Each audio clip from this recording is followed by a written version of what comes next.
Hola a todos, bienvenidos a la tercera sesión del grupo de estudio de duelo animal. En esta ocasión tendremos una sesión nutrida más en lo intelectual, nutrida más en los aspectos que pudieran crear una objeción de que el duelo animal no es posible de identificar o de comparar. Y uno de los argumentos es algo que yo he llamado el antropocentrismo de la muerte, que no es más que considerar que la muerte es un hecho, un fenómeno o un aspecto o condición humana que nos permite identificarnos o describirnos como un ser separado de los demás. Esto podría nulificar, o si lo pensamos como en lo más directo, podríamos pensar que si todos los fenómenos que están alrededor de la muerte y del morir, como lo separábamos la sesión anterior, si solamente le ocurre esto a los humanos, en la forma en la que creemos o describimos que nos sucede, pues entonces pues no valdría la pena pensar que estos hechos o que los posibles fenómenos del duelo en animales pues son más que propias percepciones de nosotros. Es decir, para poder superar, la sesión de hoy va a tener una pregunta muy clara. Para poder superar la, la justificación de nuestro tema, debemos de brincar este obstáculo que es el antropocentrismo de la muerte. Es decir, ¿de qué manera podemos nosotros brincar esta jaula en la que la muerte siempre ha sido descrita en términos humanos? Luego platicaremos sobre el otro obstáculo que tiene nuestro fenómeno del duelo animal, que es la evidencia y en sí la observación sobre los animales. Pero eso lo dejamos para la siguiente sesión. Hoy nada más nos vamos a dedicar a entablar una discusión, una crítica a lo que se ha escrito o que se ha reflexionado sobre la muerte desde el plano de la filosofía como tal. Bien, sobre todo el de la filosofía, el de la antropología lo dejaremos un poco de lado, porque como vimos en la sesión anterior, no estamos tan interesados en estudiar el fenómeno de la ritualización, si es que le existe, porque desde luego podemos nosotros dejar de lado el canal del duelo, del ritual. El canal de duelo que invoca o más bien que va dirigido a la atención a los rituales humanos alrededor de la muerte, sobre todo en la cultura. Eso pues no es de nuestro interés en el estudio del duelo, que nosotros queremos ver si es posible plantear el duelo en animales no humanos. Le llamamos duelo animal sabiendo que nosotros somos animales, desde luego. Entonces, comencemos. La sesión de hoy, les digo, está muy centrada en lo que son los argumentos que pudiéramos tener para justificar el fenómeno. Me encanta esta cita de David Hume, no solo porque es mi filósofo favorito, sino por lo que contiene, ¿verdad? Creo que toda mi tesis o pues el inicio de la investigación surge de la lectura de David Hume sobre este planteamiento que es un germen de la teoría evolutiva. Esta cita a mí me parece, que viene en el libro de investigación sobre el entendimiento humano, me parece crucial para entender por qué vamos y comparamos con los animales no humanos procesos que nosotros los humanos pues no tenemos duda de que ocurren. En los humanos no tenemos que dudar que hay un fenómeno de duelo ante la muerte de un ser querido, ¿no? Como lo veíamos en la sesión anterior con la definición de duelo. Pero, ¿por qué lanzarnos a comparar si otros animales están presentando un fenómeno similar? Bueno, por lo que transmite esta cita. Y cito, dice, cualquier teoría por la que explicamos las operaciones del entendimiento o el origen y la conexión de las pasiones del hombre adquirirá autoridad adicional si encontramos que la misma teoría es necesaria para explicar los mismos fenómenos en todos los demás animales. Es decir, cuando nosotros proponemos una teoría científica, pues va a tener mayor evidencia, contraste, validez si esta teoría la vemos nosotros plasmada en más individuos. No solamente identificando procesos en los humanos, sino también en otros animales. Es decir, sobre todo en cuestión de las pasiones, Hume ya tenía una noción de lo que 100 años después de él vendría Darwin, muy cerca de donde vive Hume. Eh, Sobre todo si uno sigue las ideas o los grupos intelectuales de Edimburgo a Shrewsbury, la ciudad donde Darwin nació, pues vamos a encontrar una gran conexión de sus ideas.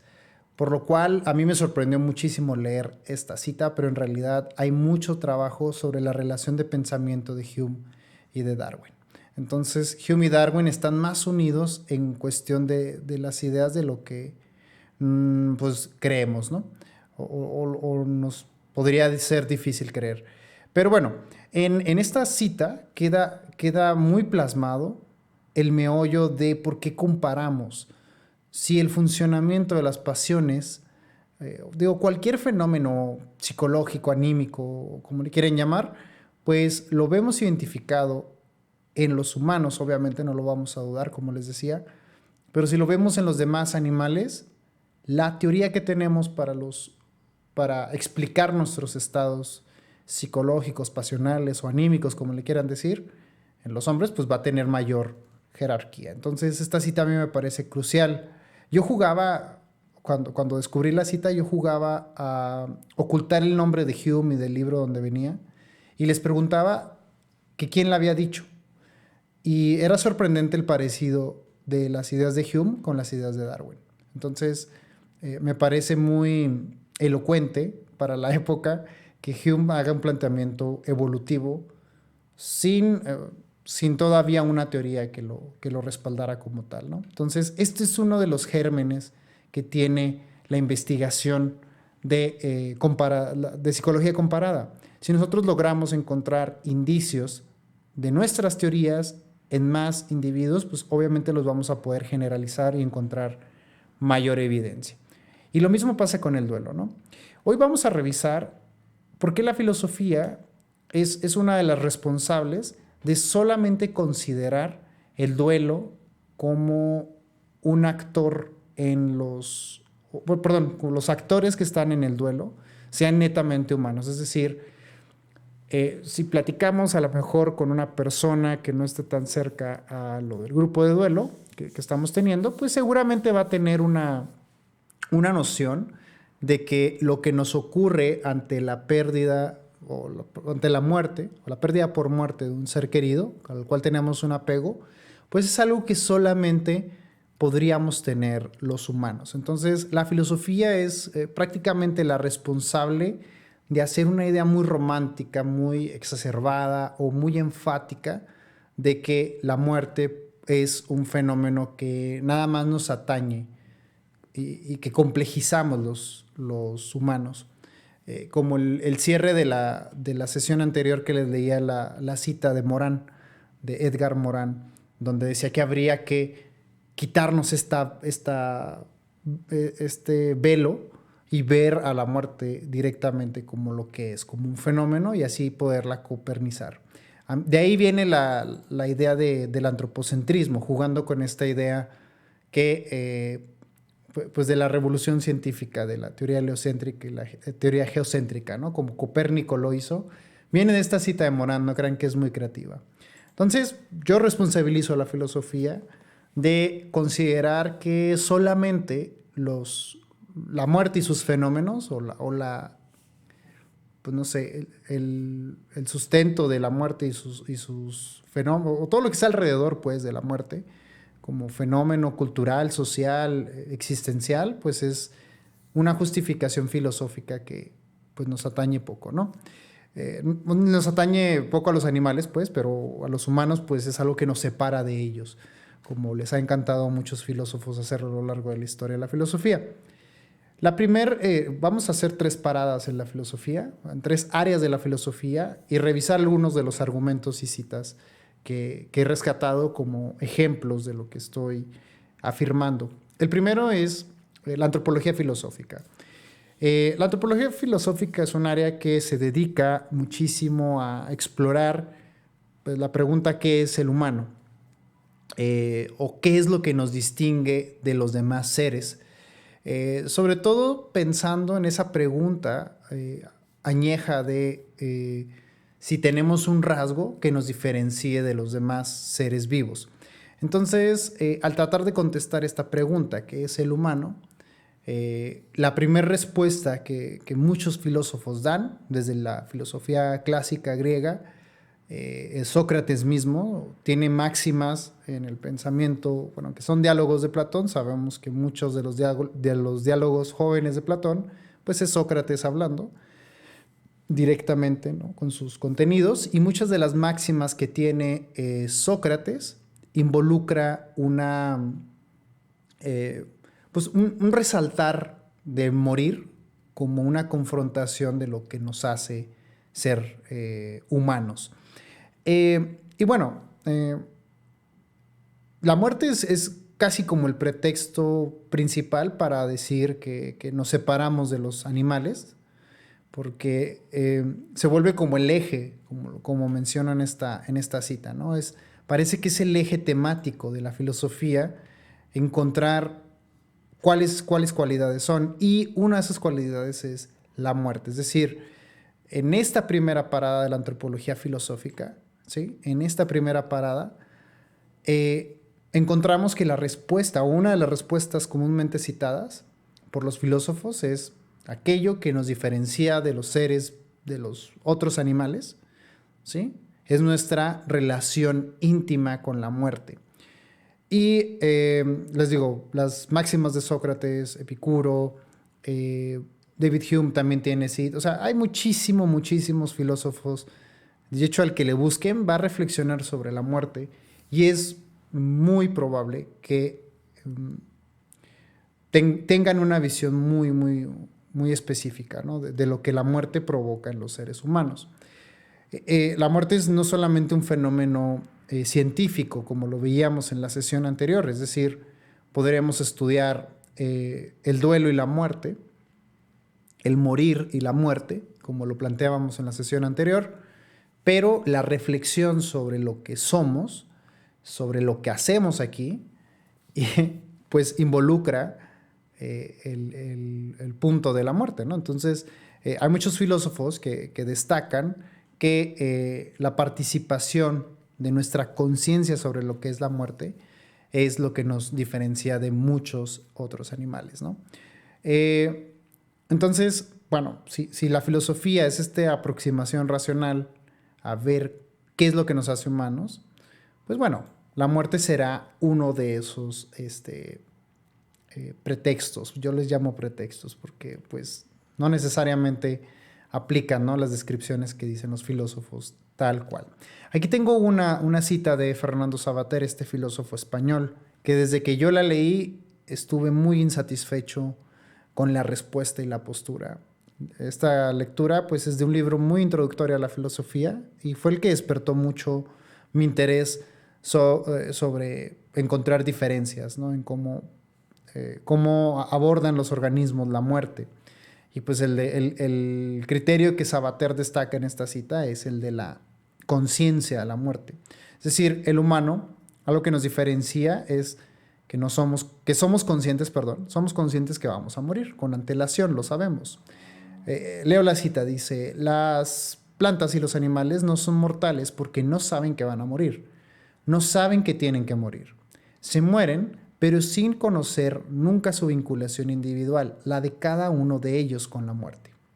Las fieras presienten el peligro, se entristecen con la enfermedad o la vejez, pero ignoran, o parece que ignoran, su abrazo esencial con la necesidad de la muerte. No es mortal quien muere, sino quien está seguro de que va a morir. Esta cita a mí me parece muy fuerte al considerar esta distinción de quién es mortal y quién no lo es. Estoy de acuerdo, la mortalidad es una cualidad que se adquiere con un grado de conciencia, pero este tipo de citas trasladan a que los animales no humanos parece que no tienen vela en el entierro de los temas de la muerte, ¿no?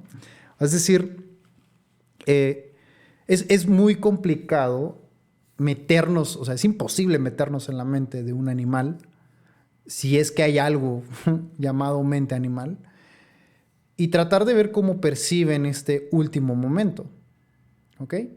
O sea, es muy difícil para nosotros decir que los animales saben que van a morir. Y esto es muy importante que lo veamos. No, o sea, si no queremos hacer un estudio trivial de la muerte y del morir y del duelo, necesitamos contestar esta pregunta. O sea, ¿qué tanto de saber que vamos a morir está implicado en nuestra reacción hacia la muerte? Es decir, afronto la muerte igual sabiendo que voy a morir o no. Y sobre todo, la reacción emocional hacia la muerte, que muchos de los filósofos en Occidente nos llaman a resaltar que el humano le tiene una repulsión o un miedo a morir. O sea, en Occidente hay un filósofo que se llama Thomas Nagel y lo dice muy claro, ¿no? Parece que en Occidente tenemos nada más muy aprendido lo que es morir, porque no hay cosa peor que le pueda pasar a alguien en Occidente que morirse, porque es la pérdida del yo. En eso coincide otro historiador y filósofo, Philippe Paré, que ya les había dicho la sesión anterior. Entonces, aquí se destaca una cualidad de conciencia, lo pueden ver como somos un animal que tiene una conciencia de sí mismo, o sea, tenemos una idea de yo, ¿sí? Y una idea de tú. Entonces, pues sabemos que no vamos a morir para siempre. Y pues bueno, hay un cuento de Isaac Asimov que me gusta mucho, que habla, en Yo Robot viene y es un robot que un día se da cuenta que se va a apagar, ¿sale? Y entonces empieza como a asustar y responde de una manera como muy diferente a los demás y les empieza a decir, o sea, es que ponte a ver que no ha habido un robot que dure para siempre, o sea, te vas a apagar en algún momento, te vas a descomponer y ya no vas a poder estar prendido o encendido. Y esto le causa una crisis existencial al robot.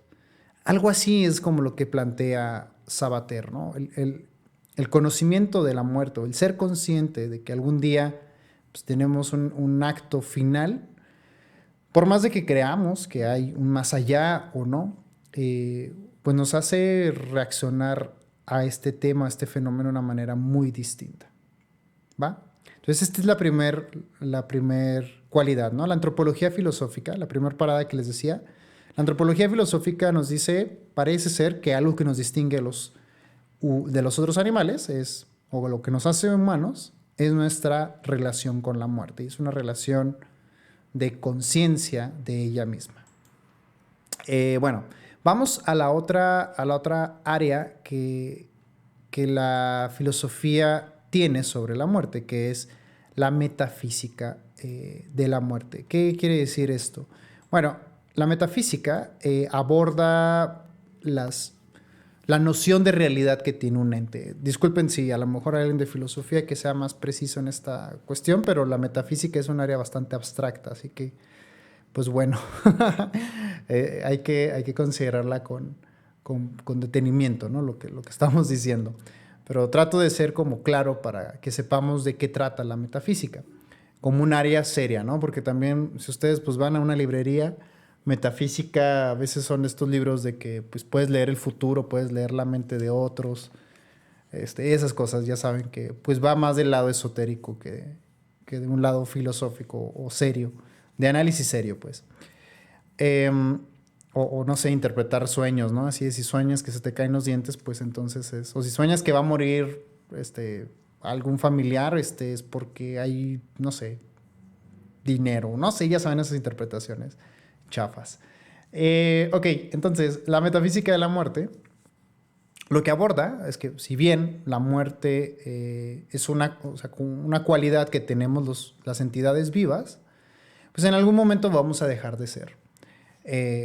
Como les decía en el punto anterior, pues una cosa es la parte antropológica, decir que la muerte nos hace humanos o nos cumple una parte de lo que somos como humanos. La metafísica de la muerte involucra, pues más bien cuestionarnos qué tipo de ente somos, ¿sale? Y aquí la metafísica, perdón, los filósofos tienen una idea muy clara, ¿no? O sea, nosotros, un aspecto muy crucial de los seres humanos es de que vamos a morir, pero por la misma razón anterior de que somos conscientes de que vamos a morir, pues morimos de una manera muy diferente a los demás seres vivos. Entonces, como la muerte es un acto crucial, o sea, pues si no muriéramos, si fuéramos eternos, sí, o sea, si no tuviéramos que acabar este ciclo de vida, por más de que yo crea que hay una vida después de la vida, o una verdadera vida después de esta vida, la muerte es un aspecto que implica dejar de ser, ¿verdad? Aniquilarnos. Aniquilar lo que somos, acabar con lo que somos, ¿no? Si no, pues la muerte no tiene sentido. La muerte tiene que ver con eso, con un terminar, ¿verdad? Con un fin. Y bueno, esto a lo mejor les puede parecer como muy impactante a muchos escucharlo, ¿no? Así como de, ay, ¿se puede hablar de la muerte? Sí, sí, pues claro, ¿no? Lo único que tenemos seguro, de hecho no sabemos cómo es morir, nadie sabe cómo es morir, nadie puede saber cómo es morir, pero lo que sí es que eh, todos sabemos que es una de las cosas que nos hace ser el ente que somos. Entonces, bueno, esto también se estudia, la metafísica de la muerte, de lo que nos provoca la propia muerte, como les decía, ¿no? La reacción emocional que tenemos ante la muerte. Por ejemplo, pues, si le tenemos miedo, gracia, risa, respeto, lo que sea, ¿no? Eso también se puede abordar desde acá. ¿Cómo afrontamos la muerte? Y bueno, aquí hay una cita de Thomas Nagel, este filósofo que les decía. Dice, hay un deseo humano reconocible de encontrar un significado de nuestra existencia. No importa cuán cósmica sea la visión que adoptemos, y aparece también cierta inquietud a causa de la escisión parcial inducida por la objetividad. Aquí en esta cita, pues es muy claro encontrar que Nagel está hablando sobre este también planteamiento de saber que, o sea, si ya sabemos que la muerte es una cosa que no nos podemos quitar de nuestro ser, bueno, pues entonces una de las preguntas que vienen enseguida es, si soy un ser finito, pues ¿qué hago aquí, verdad? ¿Cuál es el sentido o cuál es el significado de la existencia? O sea, sí, ¿por qué llegué aquí? Pero también, ¿qué debo hacer estando vivo, no? Estas preguntas son inconcebibles en un animal, ¿verdad?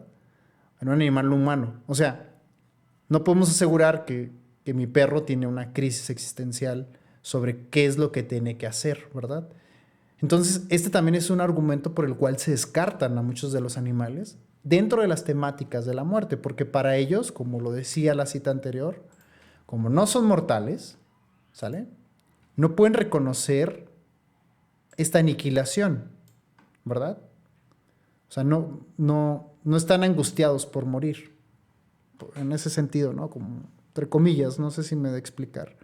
Pero también no tienen esa necesidad de significado de su propia existencia, ¿verdad? O sea, parece que la existencia de los otros seres vivos, de los seres, de otros animales no humanos, es pues nada más existir día a día, ¿no? Se me hace como también una cuestión que reduce que los animales aspiren a estas temáticas de la muerte. Así que, bueno, también es una parte esencial de ello. Luego hablaremos, si da tiempo en otra sesión, hablaremos sobre lo que es la filosofía de los animales no humanos, sobre todo de los animales de compañía.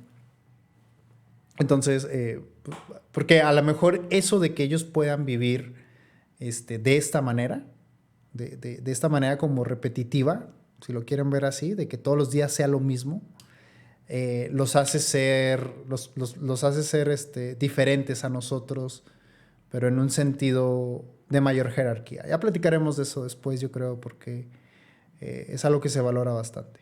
En la filosofía de los animales de compañía, sobre todo los perros y los gatos, que se vuelven nuestras compañías desde tiempos ancestrales, ¿no? Pues sí, ya lo dije. Bien, por último está la ética de la muerte. La ética sobre todo abordamos cómo debemos de morir. Es decir, hay formas, ¿no? También como de morir y toda esta tragedia que aparece en Occidente, que es la muerte para nosotros, pues nos permite plantear cuál es el sentido de estar vivos, pero también la forma en la que uno debería de morir, ¿no? O bajo qué cualidades debería de ocurrir el acto final. O incluso cómo deberíamos afrontar la situación de la muerte, ¿no? Y ya que estamos viendo mucho de estos apartados de la conciencia de la muerte, que platicaremos en los animales, en la evidencia de Anderson, este primatólogo que les presenté en la primera sesión, bueno, está la famosa carta a Meneceo de Epicuro de Samos, este filósofo helenista, siglo que será 2, 1 antes de Cristo, tiene esta cita famosa, ¿no? Que aquí la cito con un autor italiano. Dice, acostúmbrate a pensar que la muerte para nosotros no es nada, porque todo el bien y todo el mal residen en las sensaciones, y precisamente la muerte consiste en estar privado de sensación. Esta es la cita famosa de Epicuro, ¿no? Donde nos dice, pues, no le debes de tener miedo a la muerte porque no tenemos asegurado que pase o que ocurra. No, perdón, no así. No debes de tenerle miedo a la muerte porque le deberíamos de tener miedo a la muerte si muertos podríamos sentir algo. Pero pues cuando estamos muertos se trata de dejar de sentir. Entonces, por eso la muerte no es nada. El problema es que la vivimos, ¿no? Vivimos la muerte, o sea, vivimos cómo vamos a morir. Pero Epicuro nos dice, pues, ¿para qué se preocupan por la muerte? Si la muerte es no tener sensación, o sea, no vamos a sentir cuando estemos muertos, ¿verdad? Vamos a sentir cómo agonizamos o cómo vamos perdiendo estas funcionalidades físicas, ¿verdad? No sé, clínicas, psicológicas. Pero para ello necesitamos sensación.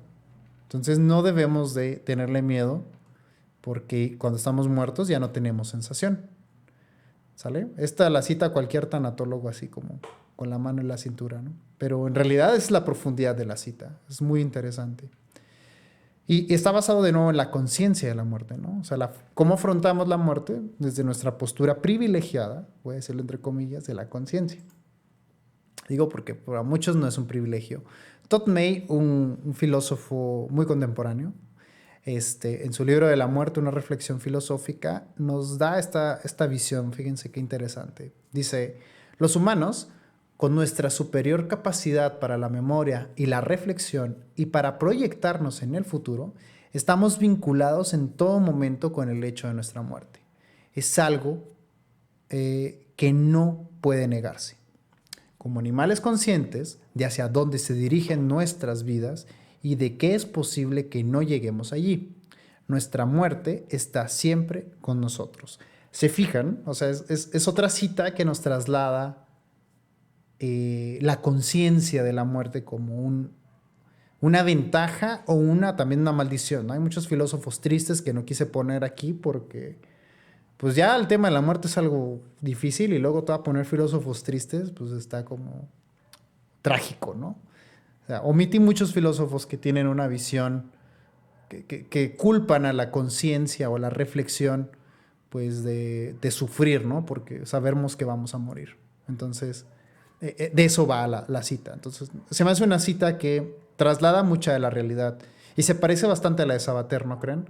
En donde nosotros podemos ver que una de las cualidades, incluso de las más importantes en la actualidad en las neurociencias, es ver si hay ciertos animales que pueden percibir, o sea, proyectarse a futuro, como dice la cita.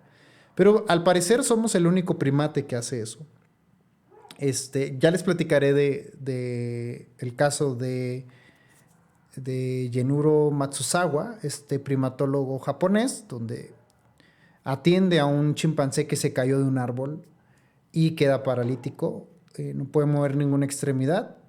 Y dice Matsuzawa que es el paciente más paciente. O sea, el paciente realmente paciente. O sea, no tiene ninguna mortificación porque pues como no puede proyectarse a futuro su percepción, o sea, no puede ver qué es lo que sigue, el mejor paciente, según Matsuzawa, es el que está en el presente, ¿sí? Como el chimpancé este que les cuento.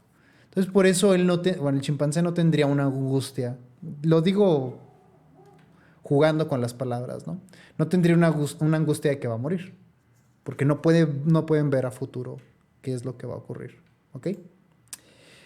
Bueno, con estas tres posturas, repito, la antropología filosófica, la metafísica de la muerte y la ética de la muerte, pues armamos lo que es el antropocentrismo de la muerte. Ok, ¿qué podemos resumir de todo esto?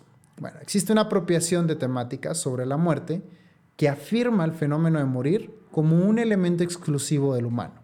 ¿Sí? O sea, parece que la muerte y el morir, más bien el morir, porque los animales no humanos sí se mueren, pero no son mortales, ¿no? Como decía Sabater.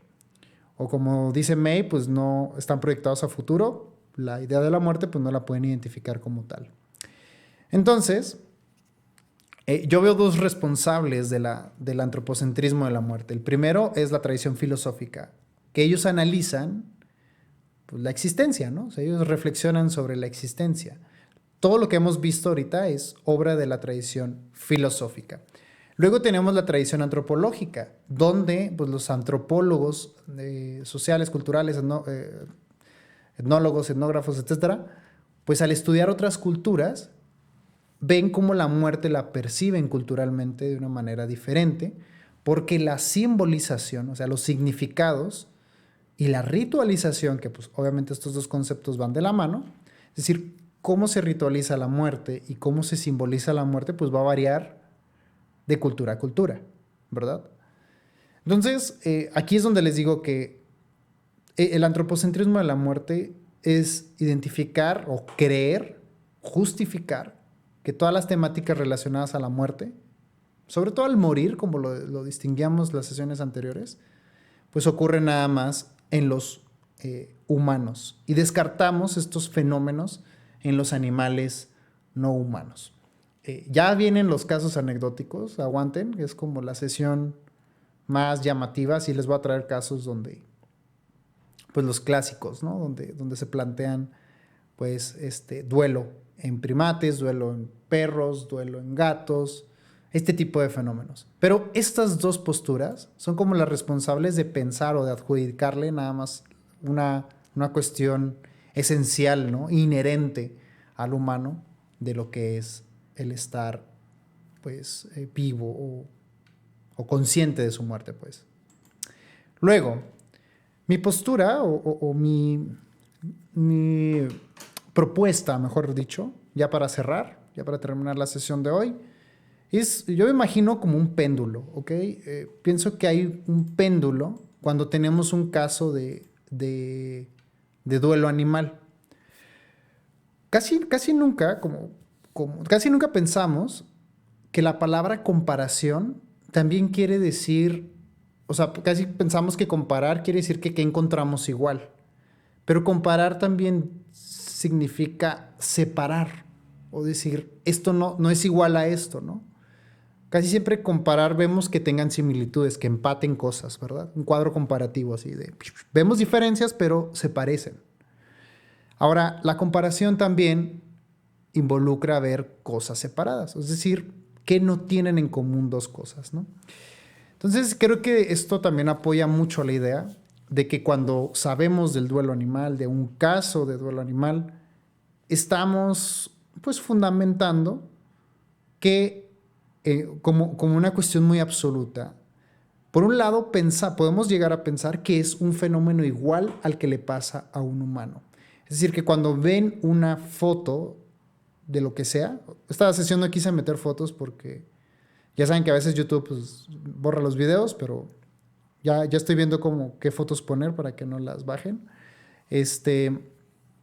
Bueno, cuando vemos una fotografía de lo que pensamos que es duelo animal, podemos llegar a pensar tres cosas.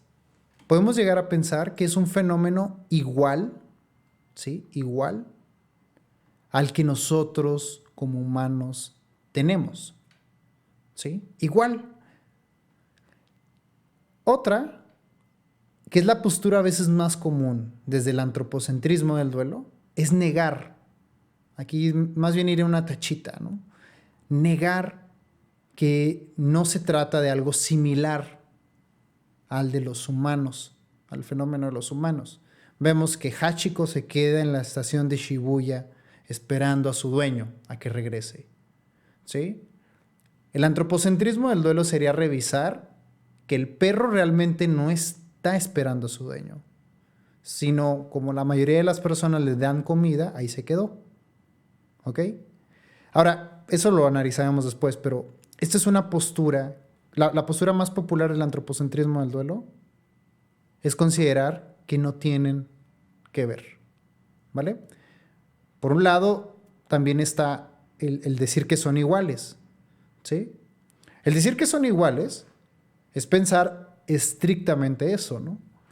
Que lo que a nosotros nos ocurre cuando muere un ser querido, también lo pasan los animales, ¿sí? Pero exactamente igual, ¿vale? Que lloran, que se siente la pesadez, que piensan en ellos, que los alucinan, o sea, todo ese tipo de cosas. Y después platicaremos de la percepción del duelo también. Pero quiero que vean cómo podemos nosotros revisar la propia evidencia en estos tres cuadritos, en esas tres posturas. Es decir, vamos a tener autores que niegan que eso sea posible. Vamos a decir autores que dicen que es igual. Y vamos a tener autores que están en esta parte comparativa, en el número 2 es el centro. Dice que mantiene un alto grado de escepticismo hacia la evidencia o a las características descritas en los registros. ¿Ok?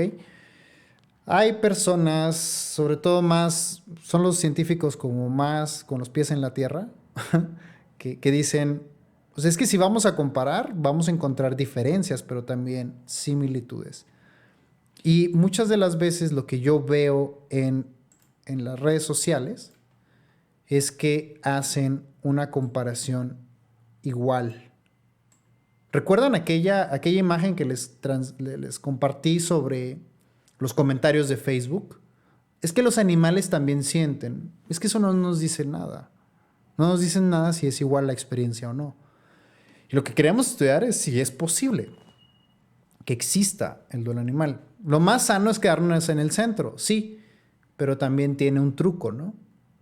Nos compromete a decir qué características debe de tener y qué características no debería de tener para ser considerado duelo o una experiencia de duelo. Obviamente sin jugar con la idea de meternos en la mente de los animales. Eso, como les decía, es imposible. Y la otra, la que también me parece como muy, muy común, pero menos blanda, no sé cómo decirla, es la postura que niega la comparación. ¿Okay? Entonces, este péndulo interpretativo, yo le llamo así, péndulo interpretativo de la evidencia, es para que cuando nos llegue un caso, tengamos esto en mente. La anécdota, porque van a ver la naturaleza de la evidencia. La siguiente sesión platicaremos de las evidencias y luego la siguiente veremos los casos anecdóticos. Hay muchos temas que platicar, no se preocupen. Pero esta es la justificación para ir a comparar, ¿sí? Para ver si es posible que exista duelo animal. O no, tal vez no. Tal vez estamos viendo una reacción refleja, ¿sale? Tal vez estamos viendo una reacción por conveniencia. No lo sé. ¿Sale? Pero esto es lo que nos vamos a topar más. Estas posturas de decir que son exactamente iguales, análogas, y decir que son completamente incomparables. ¿Ok? Entonces tengan esto en mente del péndulo interpretativo.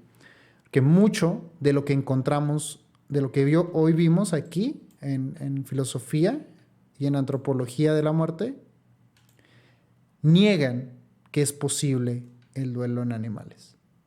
¿Ok? Sobre todo por la romantización o la exacerbación o el énfasis que le damos a la muerte como fenómeno y proceso sociocultural. ¿Vale? Rituales funerales, pensar a futuro, todas estas cosas que veíamos de cualidades. En resumen, ¿qué podemos ver?